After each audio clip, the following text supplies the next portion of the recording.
les damos la bienvenida a otra instancia de coloquios en familia. Esta es la segunda que se hace para primaria. Ya hicimos una el jueves pasado, no el otro, y nos queda una por delante también. En esta instancia estamos acá las familias de primaria, tanto de primero a sexto, o sea, hay como una variedad grande de padres, capaz que algunos se conoce, pero de repente no todos. En esta oportunidad estamos con una invitada especial, porque es también mamá del colegio, Laura Canesa, es médica psiquiatra.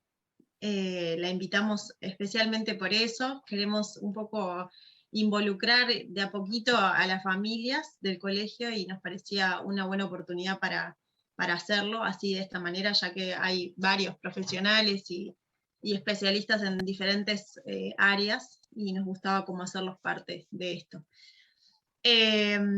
Laura es especialista en niños y adolescentes y trabaja en la coordinación de un equipo de dificultades de aprendizaje en ACE, y bueno, y es mamá del colegio también, ya lo dije, tanto de alumnos en primaria como de secundaria, así que nada, un gusto de tenerla con nosotros en esta oportunidad. Laura, te damos la palabra. Bien, bueno, buenas tardes a todos.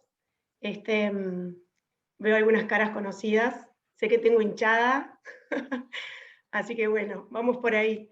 Pero además, bueno, para mí es realmente un gusto estar acá, poder compartir este rato, y bueno, y que me hayan invitado, como decía María Noel.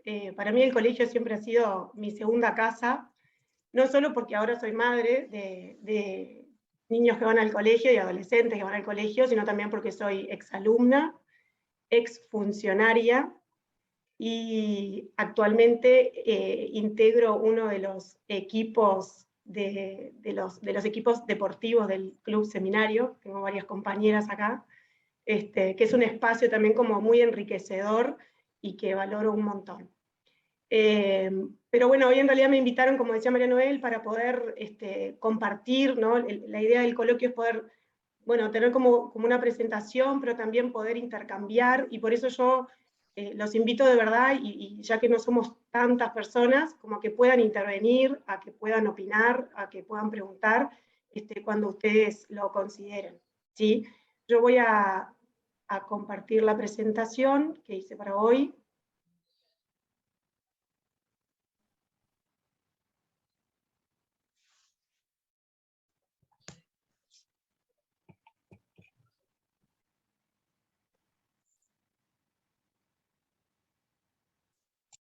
Bien, y les pido un poco eso, que se sientan libres de participar y de intervenir cuando quieran, ¿sí?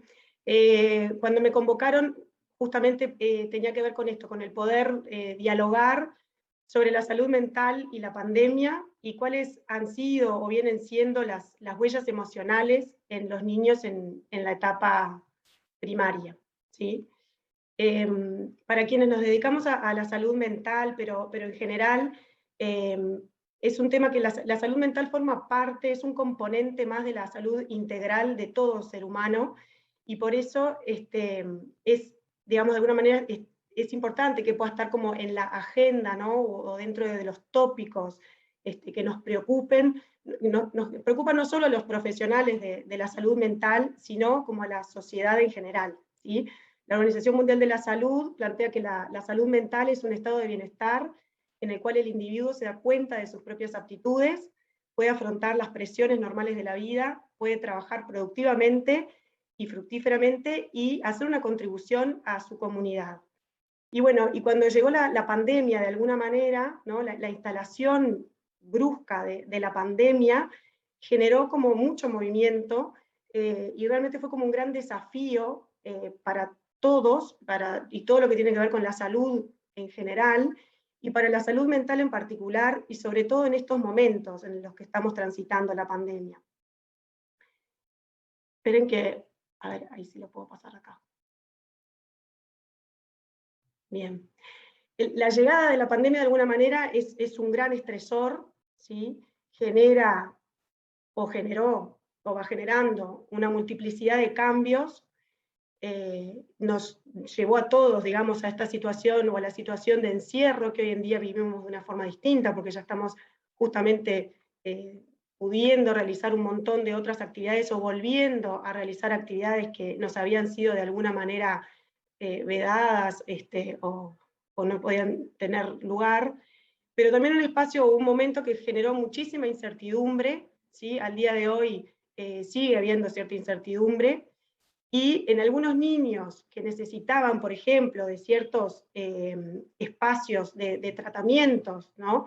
Relacionados con el desarrollo, con la salud en general, con la salud mental, bueno, esos espacios se vieron suspendidos, y entonces eso también generó importante repercusión. De alguna manera esto se convirtió en una situación inédita para todos, que en algunos momentos, no sé si a ustedes les pasaba, pero a mí me pasaba, quizás ahora menos, ¿no? De sentir como cierta irrealidad de lo que estábamos viviendo, como decir, bueno, esto no nos puede estar pasando, qué raro que esté pasando esto, pero bueno, es algo que de alguna manera nos abarca a todos, trasciende a toda la sociedad.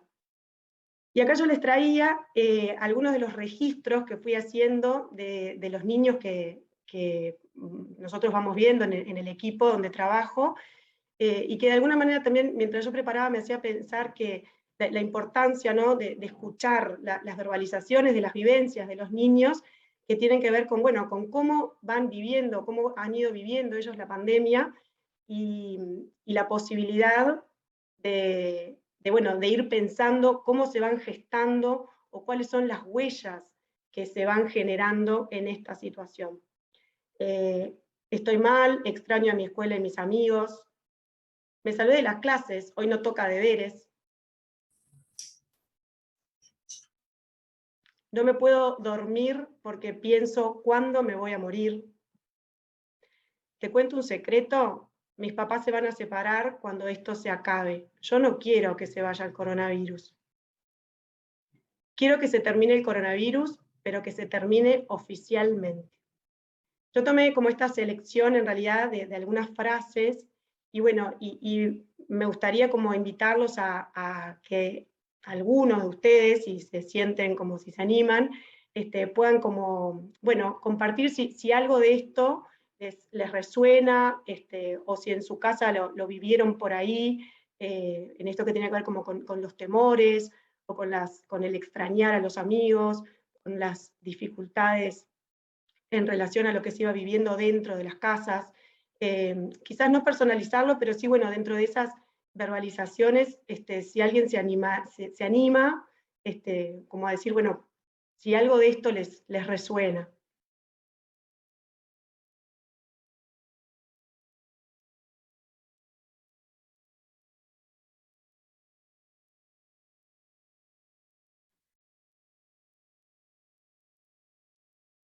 Lala, Sí. mientras decías eso me estaba acordando una cosa de Mili, que tiene 13, cumple 14 ahora, cuando estábamos en el proceso de ver si iban de viaje de 15 el año que viene, y bueno, y agencias y cosas, y eran reuniones con las agencias, todo eso, y un día le dije, Mili, yo estoy metiendo horas acá, me meto, hago todo, y vos no te involucrás, no querés, porque si no, no lo hacemos, siento como que es mío.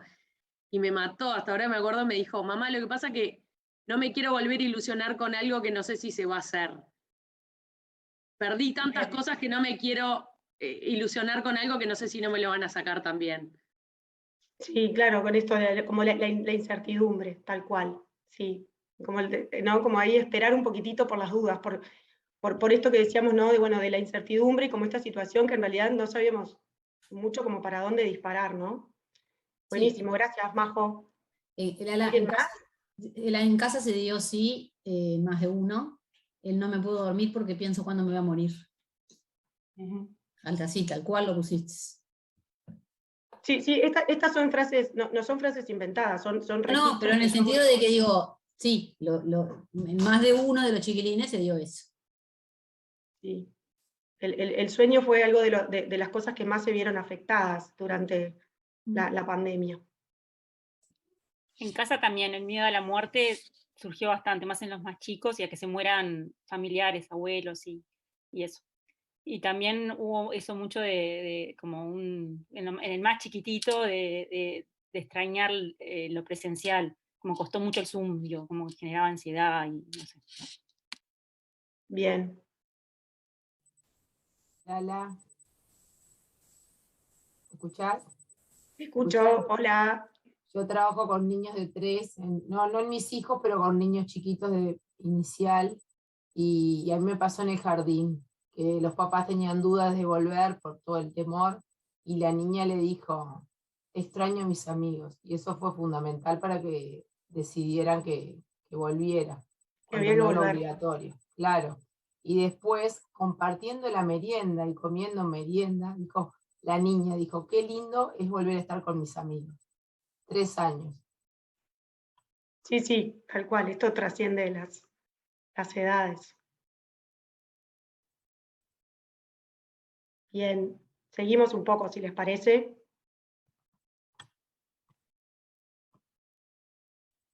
Entonces, bueno, quizás en esto que yo traía hace unos minutos, ¿no? Como, bueno, una situación de mucho estrés, ¿sí? Y que la respuesta, ¿no?, del organismo frente a un daño real o percibido, inicialmente las reacciones de estrés pueden resultar muy protectoras, ¿no? Cuando nos vemos enfrentados a una situación que de alguna manera como que amenaza nuestra integridad, las primeras reacciones tienden a ser protectoras, ¿no? El individuo de alguna manera busca el poder como enfrentar esa situación. Pero cuando ese estrés es sostenido, ¿no?, como este caso, prolongado en el tiempo, y sobre todo, y en algunos momentos quizás más, como percibido como fuera de control, ¿no?, fuera de nuestro rango de posibilidad de controlarlo, puede resultar dañino y ser generador de patología. Hay escrito desde más antes de 1800 y pico, lo que tiene que ver como con las respuestas, ¿no?, del estrés social.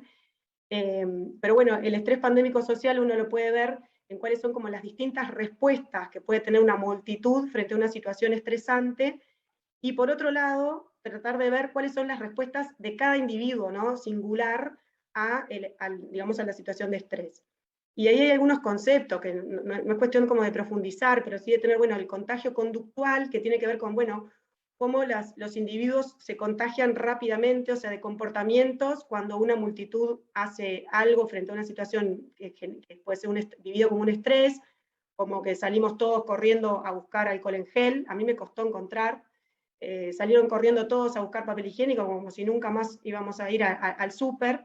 Y por otro lado, el contagio emocional, que tiene que ver con las emociones, ¿no?, o reacciones que experimenta un sujeto cuando se ve enfrentado o cuando se encuentra con las emociones o las reacciones emocionales de los demás que lo rodean, ¿no?, como puede ser, por ejemplo, la ansiedad o la tristeza. Entonces, se va generando como como también conocimiento en relación como a esta pandemia de COVID-19 en particular, y algunas de las cosas sobre las que se iba como escribiendo tenía que ver con que, bueno, que estas eran circunstancias que van más allá de la experiencia normal, y eso lleva al estrés, también a la ansiedad y a sentimiento de impotencia en todos los individuos, ¿sí? Y tempranamente se iba planteando que en comparación con nosotros los adultos, la pandemia continuaría teniendo un aumento de las consecuencias adversas a largo plazo en niños y adolescentes. Y eso iba a estar de alguna manera, o sea, el impacto de esto en estos grupos etarios iba a tener que ver con distintos factores, como podía ser la edad del desarrollo. No es lo mismo lo que pasa en niños pequeños en la primera infancia que en la etapa escolar, que en la adolescencia, por ejemplo, el estado educativo, las necesidades especiales, los niños que tienen algunas necesidades particulares, las condiciones de salud mental preexistentes, la situación económica y la situación, por ejemplo, de cuarentena que podrían atravesar algunas familias debido a la infección o el miedo a infectarse.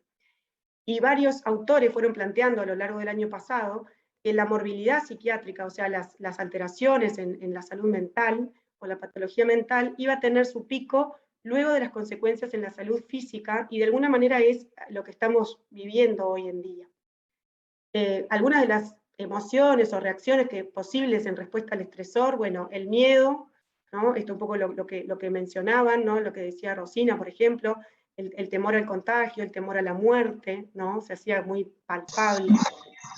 La negación, ¿no? Es otra reacción psicológica que tiene que ver, como, u otro mecanismo en donde, bueno, negar, como decir, bueno, acá no está pasando nada, ¿no? Y hacer como que no pasara nada. Algunas personas son más como negadoras que otras, podríamos decir.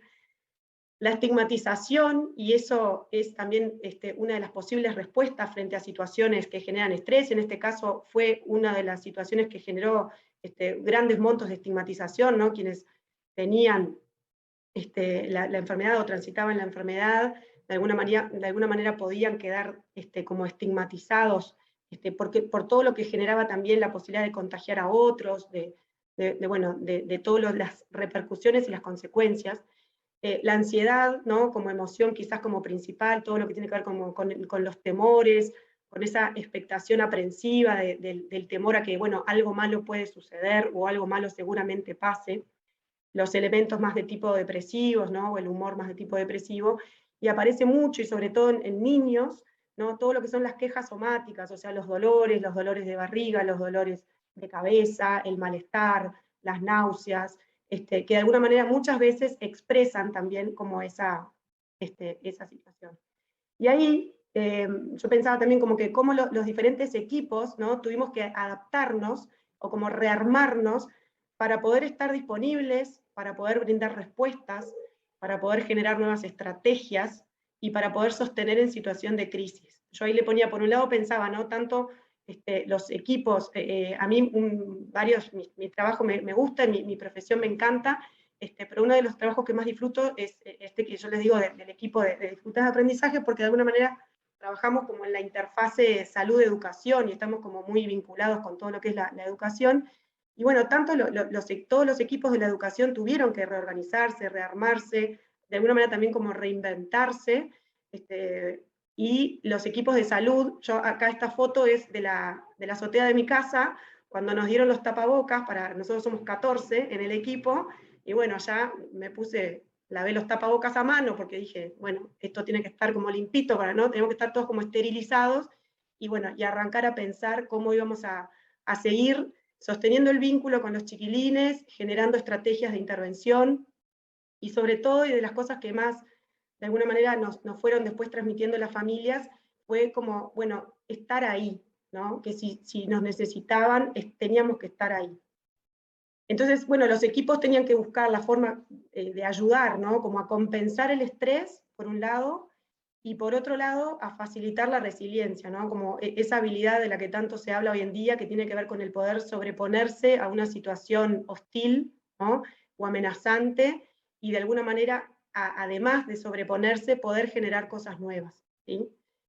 Y bueno, y se fue generando rápidamente conocimiento, y se iban haciendo como muchas revisiones. Yo les traía esto porque a mí también un poco me impactaba, esto está fechado con el 14 de marzo, ¿no? Nosotros acá todos recordamos que el 13 de marzo fue como que empezó la cuestión, si bien ya sabíamos que venía de antes, pero bueno, ¿cuáles iban a ser? Ya se iba pensando, ¿no? ¿Cuál podía ser como el impacto psicológico de la cuarentena y pensar cómo reducirlo?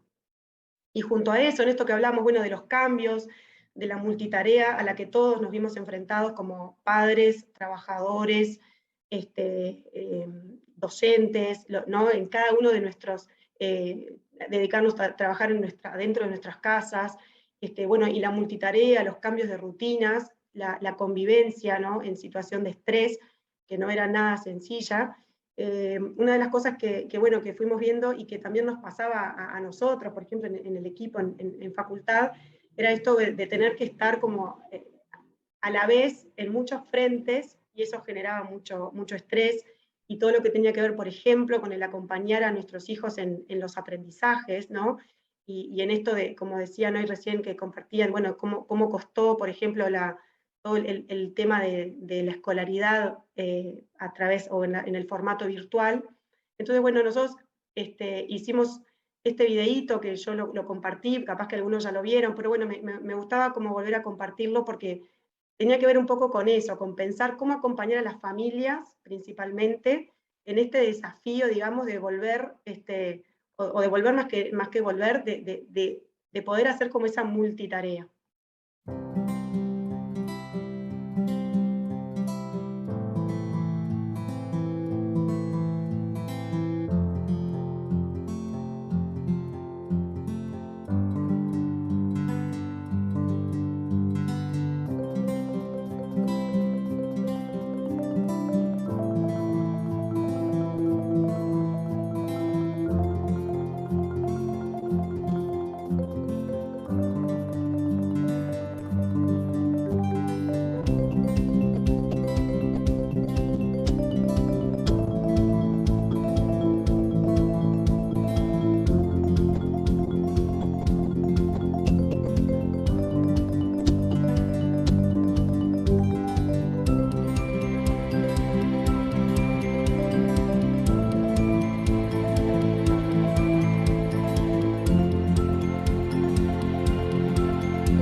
Bien.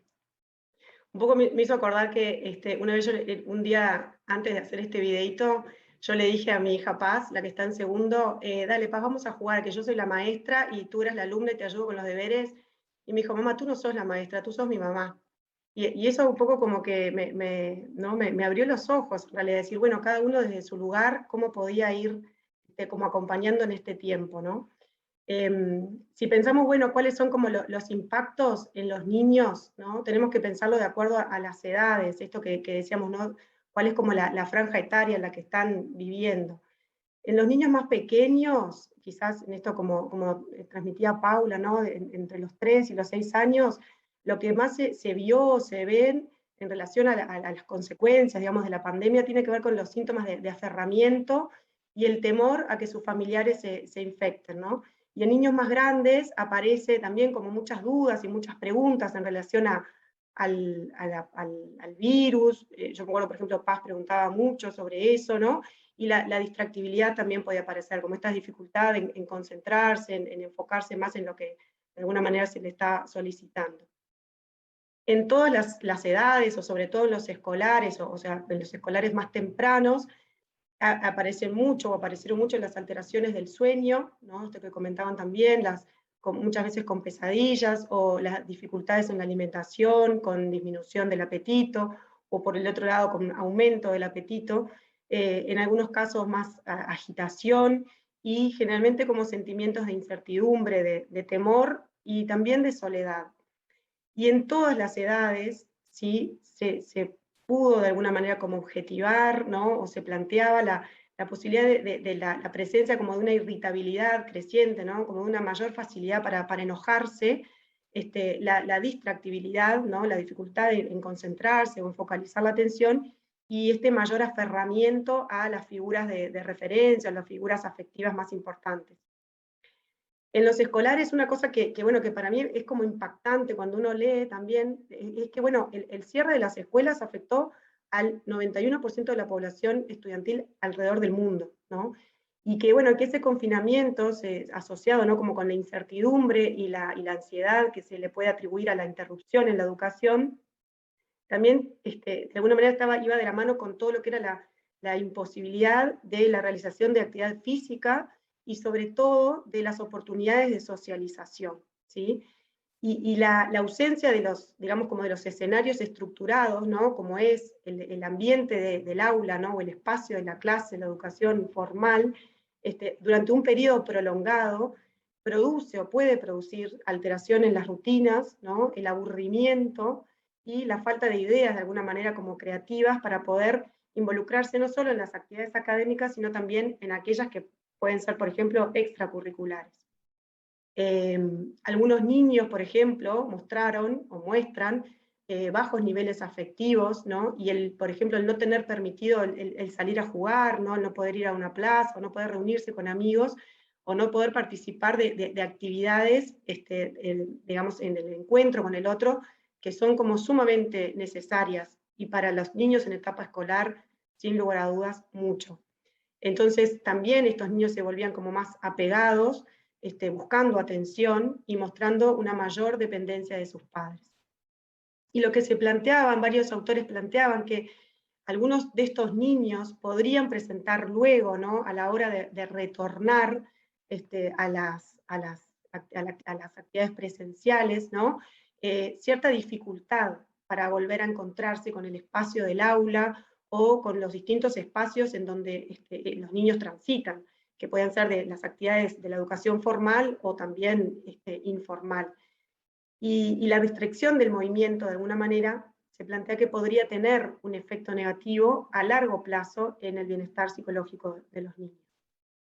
Una de las cosas que nosotros vemos y que a mí me parece como súper importante es cómo los chiquilines al volver, ¿no? a la escuela, bueno, fueron elaborando también y cómo desde los cuerpos, los distintos cuerpos docentes fueron buscando las formas de también ir trayendo cómo ellos fueron viviendo la situación de encierro, ¿no? De confinamiento, esta nueva experiencia que nos tocó atravesar en el 2021, que en realidad quizás podíamos pensar que podía suceder, pero tampoco la teníamos tan prevista, ¿no? O sea, cuando tuvimos que volver todos de vuelta para adentro, ¿no? Decíamos, bueno, pero esto no era lo que teníamos como en el horizonte, de alguna manera. Pero bueno, cómo los chiquilines fueron pudiendo también en los distintos ámbitos, y como puede ser el educativo, el poder, bueno, plasmar y trabajar acerca de lo que les iba sucediendo a ellos. En los adolescentes pienso un poco en esto que decía María Noel, ¿no? Que esta instancia tiene, pensando en los niños entre 6 y 12 años, ¿no? Estamos hablando de adolescentes tempranos, también aparece o se da todo lo que tiene que ver con los cambios en las rutinas cotidianas, ¿no? Alteración en el sueño, en la alimentación, en las actividades diurnas. Muchos de los adolescentes o púberes o adolescentes tempranos y adolescentes más grandes, ni que hablar, ¿no? El repliegue en el dormitorio, que eso si bien es algo que sucede normalmente, bueno, esta instancia como que la propició mucho más, ¿no? El tener menos contacto, incluso algunos hasta con sus amigos, ¿no? Más allá de que se comunican mucho a través de las redes sociales, pero bueno, como menor contacto también en ese sentido. Y sobre todo, y quizás esto es como donde interesa como poner el foco, la pérdida del interés por el relacionamiento y por actividades que son de disfrute generalmente, o que cada adolescente de manera particular disfruta, ¿no? Como el deporte, o la música, o la lectura, o el dibujo, y bueno, y el dejar de hacer esas actividades. Y quizás en estos, digamos, como adolescentes tempranos, en los adolescentes más grandes, que bueno, no es el objetivo hoy, pero es así como dificultad de proyectarse, ¿no? De pensar en, bueno, terminar el ciclo, ¿no? Terminar sexto de primaria, tener la fiesta o la reunión que se hace habitualmente, o la pérdida de instancias como los campamentos o actividades de socialización, o como espacios en donde generan muchos otros aprendizajes, no solo los académicos, digamos así. Y por otro lado, el incremento del uso de pantallas, que sé que ya hubo el coloquio anterior que tenía que ver sobre este tema, pero que de alguna manera eso también, ¿no? El estar como hiperconectados muchas veces lleva como a la menor motivación por los aprendizajes, y por otro lado, también desde varios, digamos, como organizaciones, y por ejemplo UNICEF, una de ellas, se planteaba que el confinamiento prolongado podía aumentar el uso de Internet y predisponer a los niños y a los adolescentes a acceder a contenidos que no fueran apropiados, y eso aumentar de forma importante su vulnerabilidad de ser, por ejemplo, hostigados, como sucede en algunas situaciones, o incluso abusados, o recibir, digamos, como tratos inadecuados. Y lo que muchos, o sea, quienes nos dedicamos o trabajamos diariamente en el área de la salud mental, también fuimos de alguna manera, o estamos siendo testigos, al día de hoy también, de que, bueno, de que el cierre digamos, de las instituciones educativas y de otros espacios que son como de suma importancia y también como de vigilancia del desarrollo y garantes de alguna manera de la protección de los derechos de los niños, hizo que muchos niños que se encontraban en situaciones muy desfavorecidas o en ambientes de crianza violentos, no tuvieran como los espacios o no estuvieran en posición de tener voz para denunciar situaciones de violencia, por ejemplo, de abuso o de daño. Algunos sentimientos que se fueron desarrollando, ¿no?, a lo largo de este año, casi un año y medio, ¿no?, bueno, del desapego, del alejamiento afectivo, ¿no?, esto de, bueno, estoy bien, no pasa nada, como decir, bueno, me corro de acá, o no hay nada para hacer, y ciertos sentimientos de vacío, de incertidumbre. Y como les decía yo hace un ratito, que bueno, la repetición, ¿no?, la reedición de esta situación del 2020, ahora en el 2021, también generó mucho impacto, porque bueno, no la preveíamos, y los niños y los adolescentes menos que nosotros. Y lo que sí hemos visto, que por ejemplo algunos chiquilines, quizás púberes, ¿no?, y adolescentes también, dejaron de hacer algunas actividades que les estaban incluso permitidas, o sea, que ya podían retomar por un exceso de miedo, ¿sí?, que muchas veces eran como autoimpuestas o son autoimpuestas, y otras veces impuestas por los padres o por los adultos, ¿sí?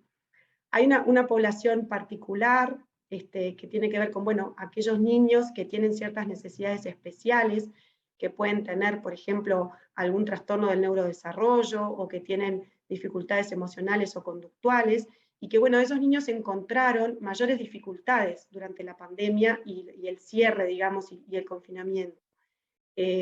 Son niños que generalmente, en esto que decíamos también, que, bueno, dejaron de recibir, por ejemplo, los apoyos necesarios para su mejor desarrollo, y bueno, son niños que presentan o tienden a presentar como mayor intolerancia a la incertidumbre, y se puede producir, en esto que hablamos hoy, ¿no?, de cuáles eran como las condiciones preexistentes, un agravamiento de la sintomatología por las restricciones impuestas, y porque de alguna manera el ambiente en el que se encontraban era un ambiente poco amigable, y esta ruptura, por ejemplo, como de las rutinas, ¿no?, la dificultad de tener como ambientes más de pronto estructurados, o que ayudan a la organización, o al conocer, bueno, cómo es cada día y cómo cada día va transcurriendo, les era como más dificultoso.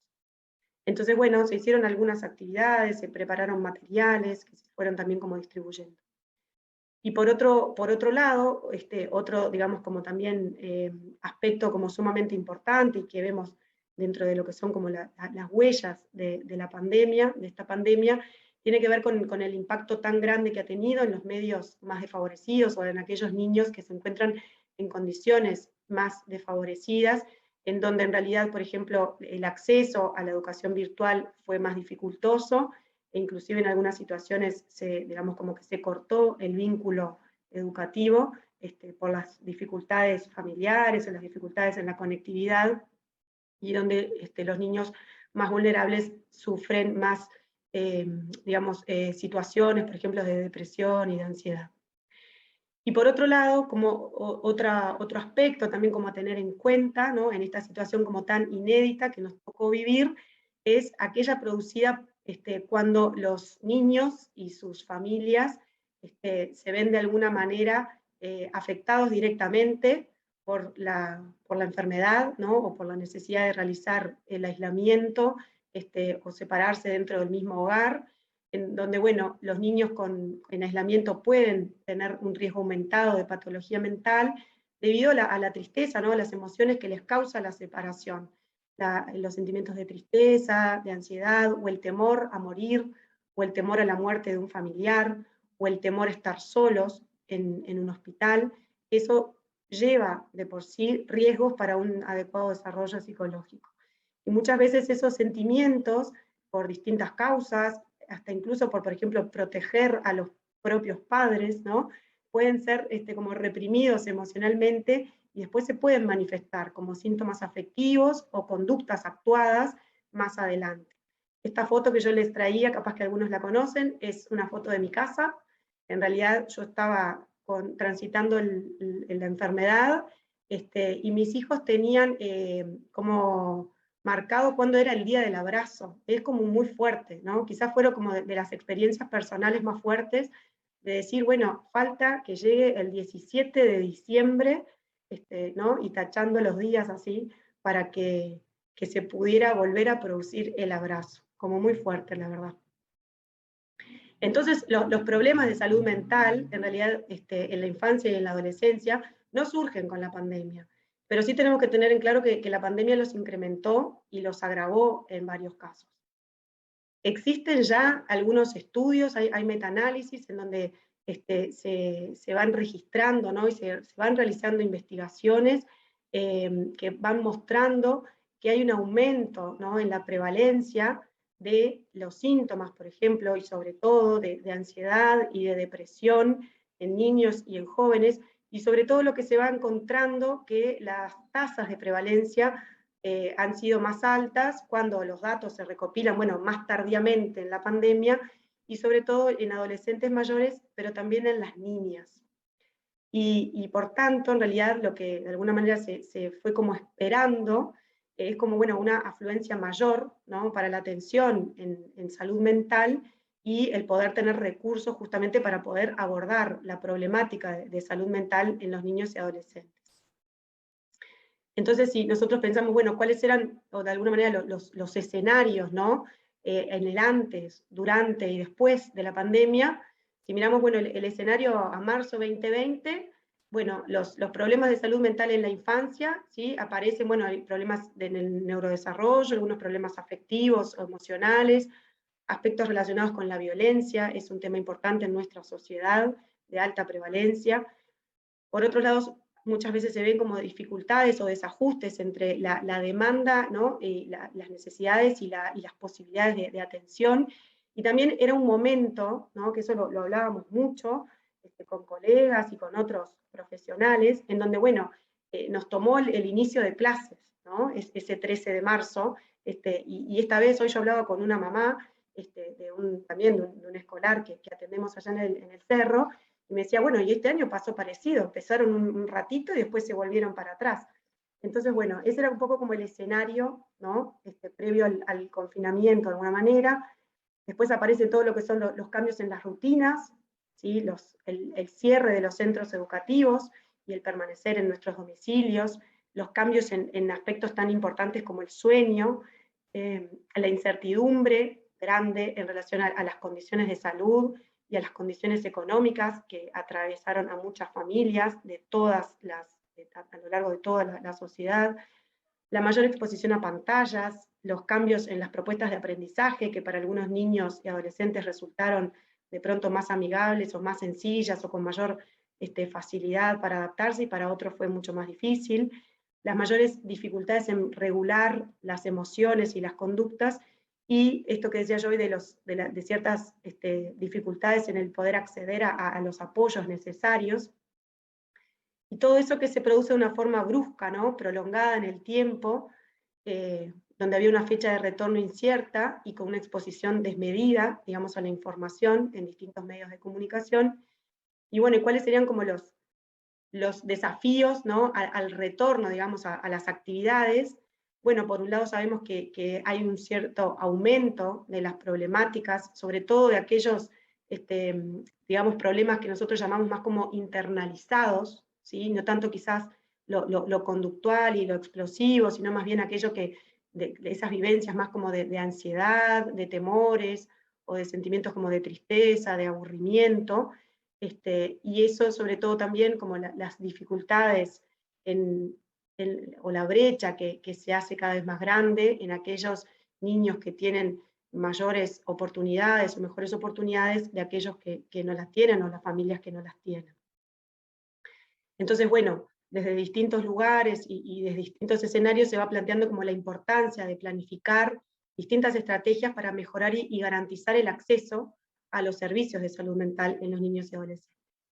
Quizás ustedes lo conocen, pero si no, por lo menos me gustaría plantearles que en nuestro país existe desde el año 2017 una ley de salud mental, que para quienes nos dedicamos a la salud mental como parte de la salud integral, es en realidad como algo sumamente importante, es como un gran logro a nivel país, que tiene que ver con el poder generar como un nuevo paradigma en lo que es la atención en la salud mental.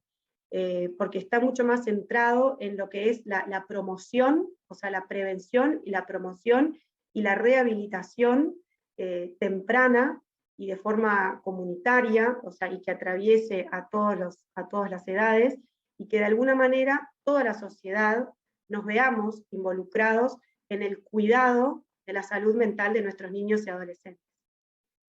Entonces, bueno, hay varios desafíos para la salud mental actualmente, ¿no? En nuestro país. Acordar sobre los modelos que tenemos que desarrollar, con apoyos efectivos a las familias. Yo pensaba que me parece como súper valiosas estas instancias de poder tener espacios de alguna manera de encuentros con las familias, de poder pensar en la salud mental de nuestros hijos, de nuestros niños y nuestros adolescentes, el poder tener proyectos compartidos en esta interfase o intersección entre la salud y la educación, el trabajar en la interdisciplina, ¿no? y en la intersectorialidad, y con distintos niveles de atención, porque por supuesto hay situaciones que son mucho más complejas y hay situaciones que son de menor complejidad, ¿sí? Y de alguna manera poder reconocer que el cuidado y la atención a la salud mental en la infancia es una prioridad, porque bueno, además con la pandemia esta se ha ido agravando.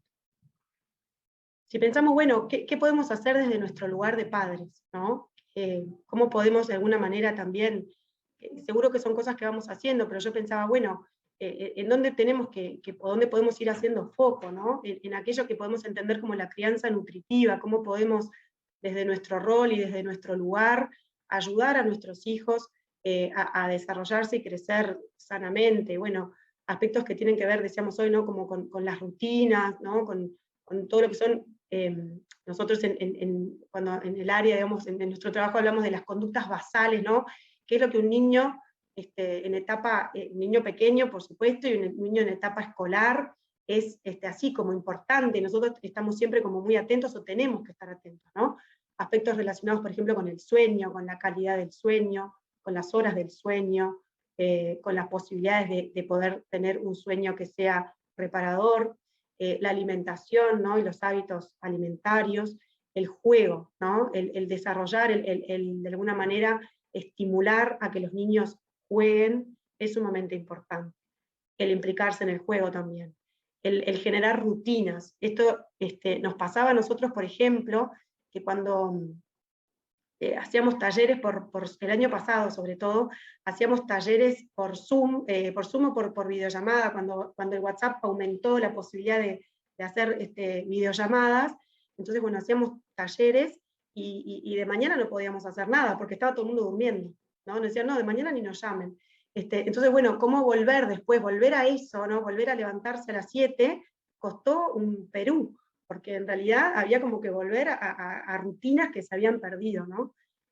Por otro lado, la importancia de los límites de alguna manera como consistentes dentro ¿no? En el ámbito familiar, acordados, con afecto, por supuesto también, y firmes, el poder promover la autonomía de nuestros hijos, el poder de alguna manera ayudarlos. Yo creo que la pandemia, una de las cosas que muchos vimos fue cómo ellos fueron, o cómo pudieron ir creciendo, ¿no? en autonomía, y sobre todo, y quizás como lo más importante, en la autoestima, ¿no? en sentirse capaces, en sentirse que pueden, y que pueden ir como atravesando sus dificultades y obteniendo logros.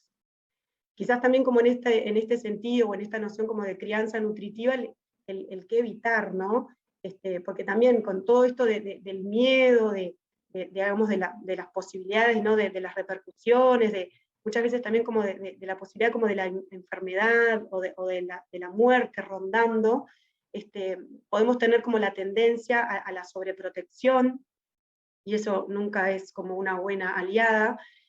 o la indiferencia, ¿no? Como el decir, bueno, por otro lado, ¿no? Bueno, manejate y hacé todo vos solo, o la sobreexigencia y que los niños sientan que no llegan, como que no dan la talla con lo que se les está pidiendo, y de alguna manera, bueno, intentar promover estos espacios de escucha, ¿no? De escucha activa, de estar atentos a lo que ellos están transmitiendo, en esto que, bueno, cuáles son como aquellas vivencias que transmiten, aquellas frases que nos dicen, el poder propiciar momentos de diálogo en familia, y junto con eso el tratar de generar un buen clima familiar. A veces no es sencillo, pero quizás lo tenemos que tener como un norte, ¿no? Como el poder tener un clima familiar que ayude a que quienes estamos y quienes estamos tanto tiempo de nuestra vida juntos, y sobre todo, bueno, en estos momentos que fue necesario estar de alguna manera todos juntos todo el tiempo, que fue como muy difícil.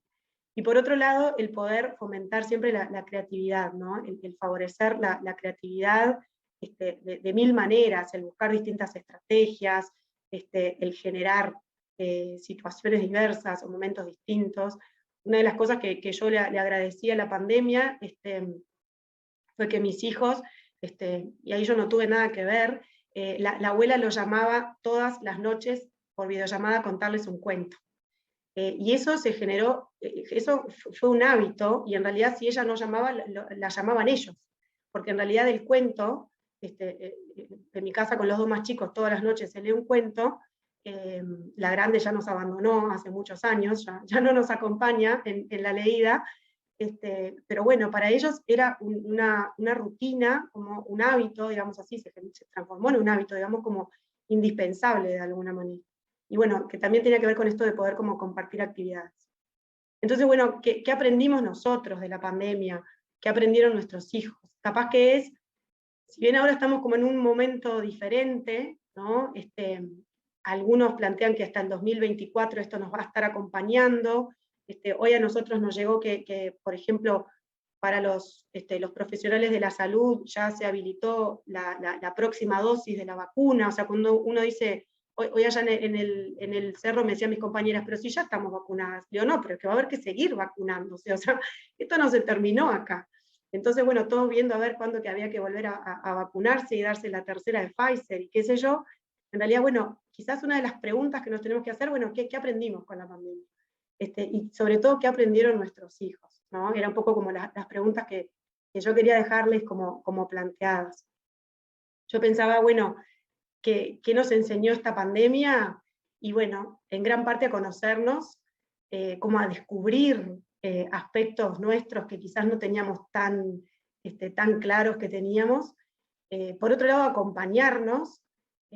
A mí me pasó, por ejemplo, que cuando transité la enfermedad, me sentí como sumamente acompañada, y acompañada por personas que están en esta charla, a ser creativos también, ¿no? Había que buscar formas para el encuentro, y ahí fue que aparecieron los cumpleaños virtuales y todo eso, que al principio además todas las madres nos desesperábamos, porque aquello era un relajo, y después decíamos, bueno, cantar el que los cumple feliz, y se acabó el Zoom, porque tampoco se podía hacer un cumpleaños así, pero bueno, forma parte de esta adaptabilidad y de alguna manera como desarrollar la resiliencia, ¿no?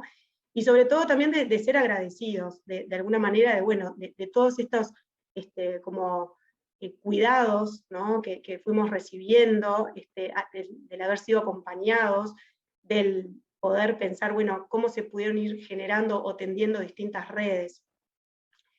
Y me quedo pensando también que siempre teniendo presente, ¿no? el regalo de nuestra espiritualidad. Que de alguna manera la espiritualidad ignaciana, nosotros la tenemos que entender como un gran regalo, y en esta frase que a mí me encanta y que muchas veces como que circula por el WhatsApp, esta imagen cuando en el 31 de julio, ¿no? Poner todo como si fuera, si todo dependiera de uno, pero sabiendo que, bueno, que todo depende de Dios. Entonces, bueno, quizás como esta última imagen, en realidad la traía porque de alguna manera también me parece que el poder como atravesar, ¿no? como esta situación, el poder pensar, bueno, cuáles son las huellas que va dejando, pero también como de alguna manera como abordar esas huellas y que en realidad no se transformen en esto, estas huellas emocionales se puedan como atravesar y se puedan de alguna manera sortear, sin duda que nadie lo puede hacer solo, ¿no? Y que se necesita como de la construcción colectiva, del trabajo en equipo, del apoyarnos unos a otros, de pedir ayuda también, ¿por qué no? Y voy a dejar de compartir, no sé cómo estamos de tiempo, María Noel, vos decime, para que de alguna manera, bueno, poder tener como alguna reflexión o algo que quieran, algo que de alguna manera como que les resuene o que les preocupe, o algo de lo que se dijo que ustedes no coincidan, o bueno, queda como abierto, si tenemos unos minutos, ¿verdad?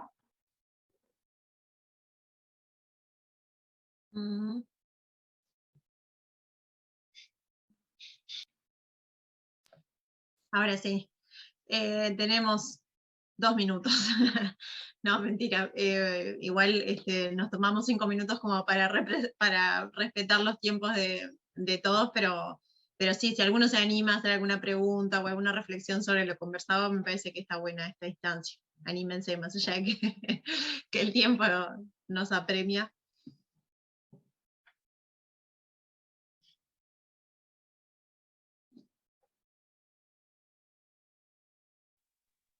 Yo le escribí por ahí por el chat, pero nada, quería darle gracias a Laura por la charla, porque la verdad que fue una charla muy sólida, con mucho contenido, y la verdad que fue un muy buen aporte estoy seguro, para todos nosotros. Bueno, muchas gracias. Acá también te ponen gracias, Lala, todo muy claro. Excelente, gracias. Ahí en el chat. Bueno, yo rompo el hielo también. Gracias, Lala, una crack. Tengo el gusto, compartimos generación nosotras y ahora compartimos una hija y un hijo, así que un hijo, 2 hijas, Lala, yo una y uno. Un placer el reencuentro después de tantos años también acá en todo esto que es del colegio, como dice Lala, fuimos nosotras y te reencontrás como madre, como amiga, como en el fútbol, en el club seminario, en lo que venga. Así que nada, un placer que hayas dado la charla, me encantó, me quedó súper clara, y como aporte nomás, como madre del colegio, me quedo mucho siempre con las herramientas que esta pandemia nos mostró que muchos de nosotros y de nuestros hijos y nuestras hijas tienen. Que siempre rescato eso de las cuestiones de la adversidad, digamos, es como cuando toca atravesar alguna enfermedad o cualquier proceso duro o que sea difícil e inesperado. Nada, rescatar, más allá de que obviamente me quejé muchas veces de muchas cosas de las pandemias, rescato haber encontrado y reconocido en mis hijos y en mis hijas herramientas que me gusta saber como madre que las tienen para el futuro. Así que nada, siempre le encuentro. Creo que eso para mí, para nosotros en casa ha sido positivo. Descubrir eso. Descubrir o por lo menos reconocer, porque uno intuye que las tienen, pero verlas funcionar está bueno. Eso. Bien, buenísimo, sí. Gracias.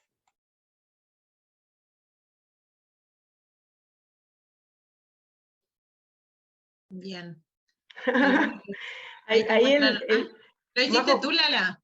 Claro, porque esa foto fue porque, esto ya voy al plano personal, yo contagié a mi hija, y entonces después, en vez de estar sola haciendo el aislamiento, estaba con mi hija. Y este adviento pasado, sin duda fue un adviento muy distinto. Yo les decía, era el 17 de diciembre, era la fecha clave, el día del abrazo. Y con Josefina, con la grande, estábamos separadas del resto de la familia, y entonces dijimos, nosotros tenemos que agradecer todo esto que recibimos, porque era una cosa que, acá algunas lo saben, llegaba la comida, llegaban libros, era una cosa que tocaban el timbre, y mi marido me decía, viene el encargo, y yo le digo, no, pero yo no encargué nada, y llegaba la comida, llegaban las donuts, ¿no? Más de uno lo sabe. Entonces, dijimos, nosotros tenemos que poder agradecer en un gesto. Y bueno, y esa foto de los corazoncitos con el arbolito de Navidad, fue que a mi hija le encanta hacer como, esto como unas manualidades, digamos así. que no me escuchen las talleristas plásticas, pero bueno, no se dice así, pero bueno, era como decir, bueno, en un gesto que significara el Adviento, bueno, poner como nuestro agradecimiento, que quedaba chiquito, ¿no? En ese gestito, pero bueno, creo que en esto que decía Laura, ¿no? La Soto, realmente creo que más allá de la adversidad, y que para muchas familias fue como o fue y está siendo y ha sido como situaciones muy, muy difíciles, muy dolorosas también, ¿no? Con pérdida de seres queridos, y eso como muy difícil de transitar, pero bueno, por otro lado también de alguna manera buscar qué es lo mejor que saca de nosotros, ¿no? ¿Qué puede sacar de nosotros? ¿Qué cosas buenas? ¿No? Y en esto que decía Laura me parece re interesante, como nosotros como padres, ¿no? Poder reconocer en nuestros hijos estas herramientas, ¿no? Dones, cualidades que les permiten también como esa transformación y el sobreponerse a la adversidad y seguir para adelante, y no perder las esperanzas que el viaje va a salir, si Dios quiere, ¿no? Ahí veo al padre Beto. Un gusto. Buenas noches. Qué raro escucharte decirme padre Beto, hace tanto que no nos vemos. Increíble. Buenas noches para todos. Bueno, me disculpo porque no pude estar al principio, estábamos terminando una jornada que teníamos, varios del colegio en La Floresta, y bueno, me uno a ustedes, me uní un poco más tarde. Agradecerte, Lala, por supuesto, lo que has compartido, y a Mane, que está también de fondo desde la organización de los coloquios en familia, por este encuentro, y a todos los papás que estuvieron presentes hoy, ¿no? Bueno, muchos tips. Yo no soy papá, no me tengo que encargar de cuidar a mis hijos, pero como muchos tips que me sirven para mi tarea pastoral, para nuestra tarea como educadores, y también que me sirven para mis familiares. Tengo varios sobrinos, ¿no? Pensaba qué lindo y qué importante también cuando hablabas de los elementos, no sé si elementos o alimentos basales, ¿no? El juego, el sueño, la alimentación. ¿Cómo era el concepto? Sí, las conductas basales las llamamos nosotros, Conductas pero son basales. como esas tres, como bien cosas grandes que son súper importantes para el desarrollo, digamos, como adecuado, ¿no?